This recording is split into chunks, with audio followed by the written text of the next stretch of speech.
न्यूनतम समर्थन मूल्य पर वो खरीदी जा रही हैं। मुझे बताते हुए कि अब तक 12 लाख किसानों के खाते में फसल के खरीद के 1,48,000 करोड़ रुपया उनके सीधे खाते के अंदर डालने का काम ये हमारी सरकार ने किया है।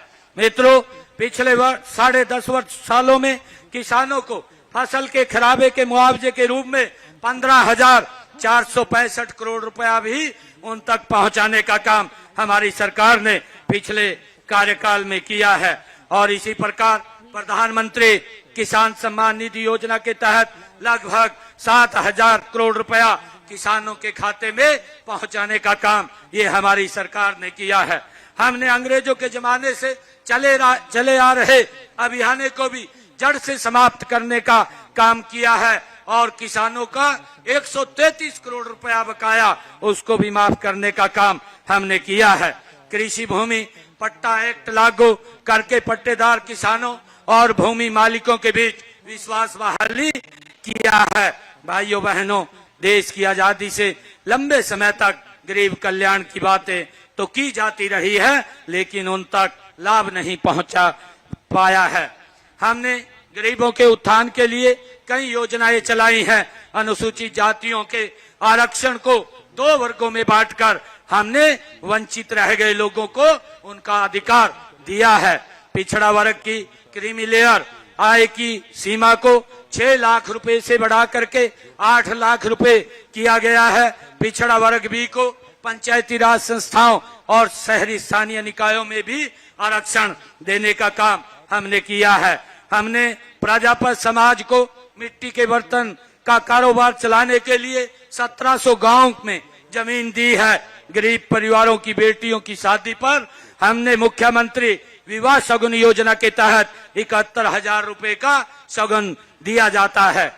मित्रों, गरीबी के सिर पर छत उपलब्ध गरीबों के सिर पर छत उपलब्ध कराने के लिए प्रधानमंत्री आवास योजना के तहत 1,47,000 मकान दिए गए हैं। साथ ही हमने गरीब परिवारों के लिए मुख्यमंत्री आवास योजना भी शुरू की है। इसके तहत 14 शहरों में 15,256 गरीब परिवारों को प्लाट दिए गए हैं। हमने 58 ग्राम पंचायतों में भी 3,884 प्लाट दिए हैं। इस योजना के दूसरे चरण में हम 1,59,000 परिवारों ने इसमें पंजीकरण कराया है। गांव में पंचायत भूमि पर बने 500 वर्ग गज तक के मकानों पर काबिज लोगों को उनका मालिकाना हक देने का काम भी हमने किया है। हमने सामाजिक सुरक्षा बढ़ाकर पेंशन बढ़ा करके 3,000 रुपए मासिक की है और दिव्यांग पेंशन का लाभ 10 अन्य श्रेणियों को भी दिया जा रहा है। भाइयों बहनों, हमने ऐसी व्यवस्था की है कि धन के अभाव में कोई भी गरीब इलाज से वंचित नहीं रहेगा। इसके इलाज के लिए आयुष्मान भारत चिरायु योजना में लगभग 22 लाख लोगों का इलाज मुफ्त में कराया गया है। हमने किडनी के रोग से पीड़ित रोगियों के लिए सरकारी अस्पतालों मेडिकल कॉलेजों में मुफ्त डायलिसिस की सेवाएं शुरू की है। इससे गरीब लोगों को बड़ी राहत वो मिली है। माननीय प्रधानमंत्री जी ने देश को मेडिकल हब बनाने के विजन को साकार करने के लिए हम हर जिले में एक मेडिकल कॉलेज खोल रहे हैं और इस समय पर देश में मेडिकल कॉलेजों की संख्या बढ़ करके 15 हो गई है तथा 9 अन्य निर्माणाधीन है। भाइयों बहनों, खेलों का जिक्र होते ही हर हरियाणा वासी का सीना चौड़ा हो जाता है। हमें गर्व है कि हमारे खिलाड़ियों ने पेरिस ओलंपिक 2024 में देश द्वारा जीते गए 6 पदकों में से 5 पदक हमने जीते हैं। इससे पहले टोक्यो ओलंपिक 2020 में भारत द्वारा जीते गए 7 पदकों में से 4 हरियाणा के खिलाड़ियों ने जीते हैं। इन उपलब्धियों का श्रेय खिलाड़ियों की मेहनत के साथ साथ हमारी खेल नीति को भी जाता है। इस नीति के तहत हम ओलंपिक पदक विजेता खिलाड़ियों को 6 करोड़ रुपए तक नगद इनाम देते हैं। हम खेलों के लिए अति आधुनिक इंफ्रास्ट्रक्चर विकसित कर रहे हैं। हम प्रधानमंत्री जी के हिट इंडिया विजन को साकार करने के लिए हर गांव में जिम खोल रहे हैं।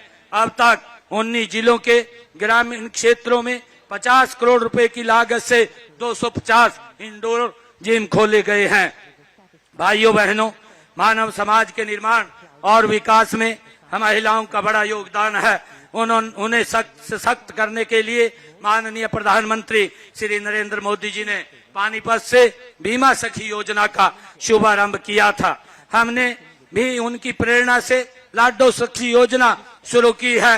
गर्भवती महिला का परवश होने और बेटी पैदा होने पर उसकी देखभाल करने वाली लाडो सखी को 1000 रुपए की प्रोत्साहन राशि वो दी जाएगी। हमने 5 लाख महिलाओं को लखपति दीदी बनाने का लक्ष्य भी रखा है। अब तक 2,13,000 महिलाओं को लखपति दीदी बनाया गया है। ड्रोन दीदी योजना में 100 महिलाओं को मुफ्त ड्रोन और प्रशिक्षण दिया जा चुका है। इस साल भी 100 और महिलाओं को प्रशिक्षण दिया जाएगा। महिलाओं की आजीविका के अवसर बढ़ाने के लिए 1/3 राशन डिपो महिलाओं को देने का प्रावधान